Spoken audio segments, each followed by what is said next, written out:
একটা সংসার অত সহজে ভাঙে না, ভেঙে যাওয়ার কারণ থাকে হাজারোর ওপর। একটা মেয়ে অত সহজে সংসার জীবনটাকে বিচ্ছেদ করে না।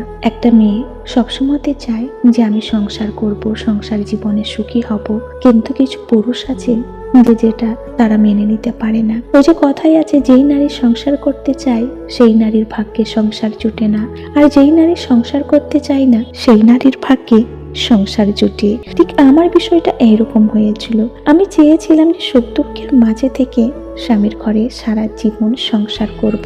স্বামীর শখের নারী হওয়ার আমার বড্ড ইচ্ছে ছিল যে স্বামী আমাকে ভালোবাসবে। তবে আমার স্বামীর কাছে আমার কোনো বড় বড় চাওয়া পাওয়া ছিল না যে আমি তাকে বলবো যে তুমি আমাকে রাজপ্রাসাদ করিয়ে দাও, আমাকে কাপড়টি গয়না দাও, আমাকে তুমি রোজ বড় বড় রেস্টুরেন্টে খেতে নিয়ে যাও, আমাকে দামি দামি নতুন নতুন নিত্য নিত্য ড্রেস পোশাক দাও।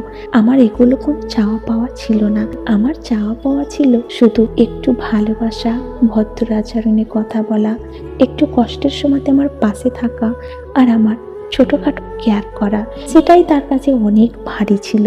তার মাথাতেই ছিল না যে আমি তার স্ত্রী।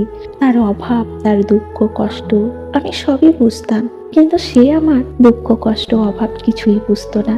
এক ধরনের সে আমাকে মূল্যহীন ভাবতো।